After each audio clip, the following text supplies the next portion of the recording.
Brum brum brum! Nandito naman si Machong Brum Brum! Ha ha ha! Hay mama! Ha ha ha! Mga kabrumbrum, may nakita na naman tayo natutulog sa tabi ng kalsada mga kabrumbrum. Bigyan na naman natin ito ng pagkain. Let's go! Punta tayo sa McDo mga kabrumbrum para bumili ng pagkain para ibigay doon sa natutulog sa tabi ng kalsada.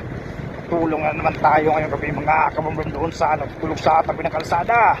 Bigyan na naman tayo ng pagkain at saka pera mga kabrumbrum. At least ba nasa ganitong paraan nakatulong tayo sa kanya mga kabrumbrum. Let's go mga kabrumbrum, bibili natin ng pagkain. Let's go!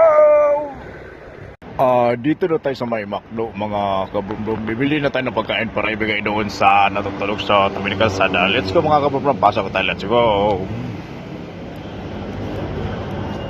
Dito na tayo mga kabrumbrum, bibili tayo ng pagkain, let's go. Ito na mga kabrumbrum, nakabili na tayo ng pagkain sa McDo at may 1,000 pesos na pera.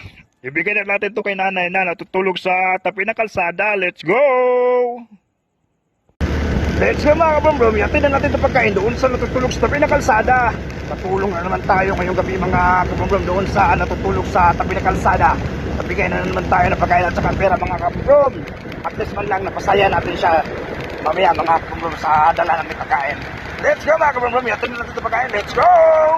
Nandun sa nanay mga kabrumbrum, lapitan natin para ibigay itong pagkain at saka 1,000 pesos na pera. Let's go, lapitan natin. Ito siya mga kabrumbrum.